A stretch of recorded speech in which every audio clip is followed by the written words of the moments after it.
Tiga pimpinan partai politik, Partai Golkar, Partai Amanat Nasional, dan Partai Persatuan Pembangunan kembali bertemu malam ini. Pertemuan merupakan pertemuan yang kedua kalinya setelah sebelumnya sepakat membentuk koalisi Indonesia Bersatu. Adakah dalam pertemuan kedua ini sudah mengerucut kepada calon presiden yang akan mereka usung? Kami akan membahasnya bersama dengan politikus Partai Golkar, Nurul Arifin, dan juga pengamat politik Hanta Yuda. Mas Hanta, melihat apakah memang pertemuan kedua ini bagian dari mengokohkan visi misi semata atau memang perlu ada sepak terjang yang lain, Mas, yang harus dimunculkan oleh KIB?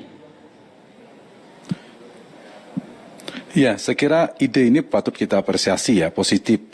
Sejak awal membangun koalisi, meskipun soal permanennya itu perlu diuji ke depannya seperti apa.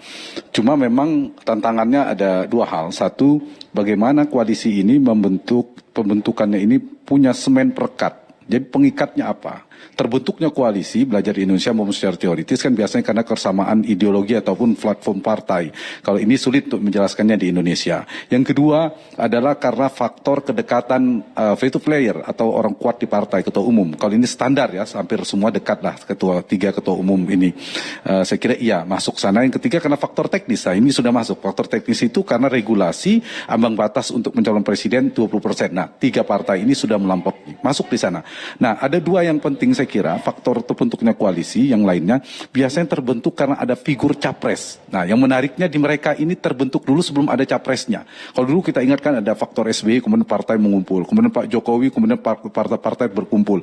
Nah, untuk memperkuatnya, memang sudah harus mulai dipikirkan siapa calon presiden. Karena tidak mungkin secara strategis, taktis, koalisi ini tidak punya. Yang satu lagi faktor kingmaker di belakang layar.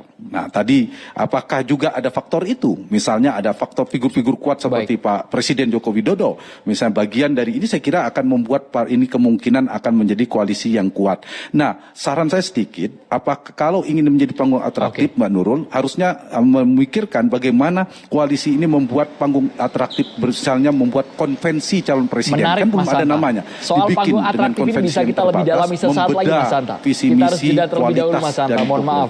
Kan Mas Hanta, jika seandainya persepsi para ketua umum partai ini dalam KIB sudah sama seperti itu, mengapa tadi Mas Hanta mengatakan poin pertama perlu juga untuk segera menentukan nama capres maupun cawapres, Mas Hanta?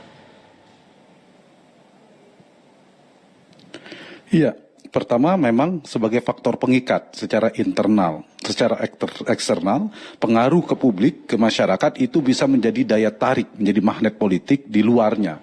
Itu yang penting, Mas Andro.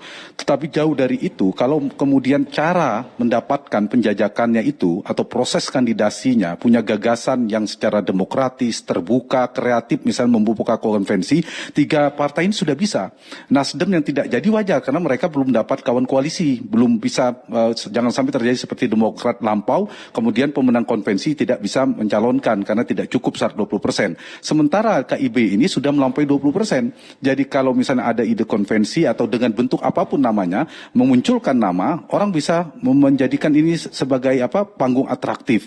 Dan nanti yang ditempurkan bisa gagasannya, bisa visi misinya, bisa programnya, bisa rekam jejaknya, sehingga tidak hanya melulu soal elektabilitas, soal popularitas, karena waktu masih panjang. Itu untuk waktu untuk membedah.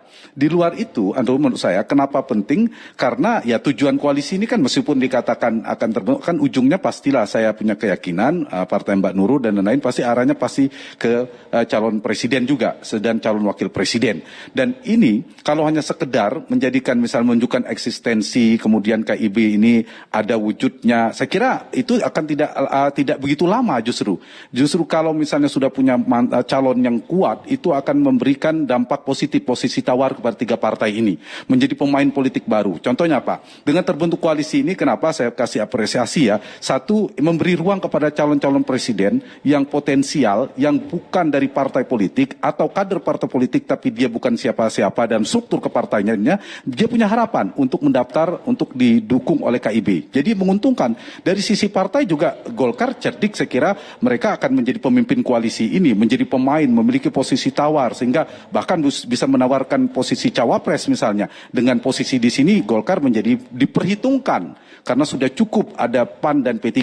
Begitu juga PAN dan P3, Andrew, punya political benefit juga, punya keuntungan juga mereka dari sisi tadinya hanya partai kecil, tidak menentukan. Sekarang dengan bergabung mereka diperhitungkan dan menentukan kalau satu saja partai keluar di antara tiga ini, maka tidak sampai 20%. Nah, dalam kontestasi seperti ini, skema politik seperti ini, maka sebenarnya yang diuntungkan banyak pihak semuanya, termasuk kita lah pemilih, kalau ditambah ada ide gagasan, pertemuan ini misalnya memikirkan bagaimana proses kandidasi, membuat panggung atraktif yang demokratis, yang terbuka, yang kreatif, melibatkan publik untuk membedah visi misi rekam jejak para calon-calon presiden, calon-calon pemimpin terbaik bangsa ini, putra-putri terbaik bangsa ini. Saya kira itu yang diperlukan. Tidak harus langsung nama, hari ini diumumkan, kami itu terlalu cepat.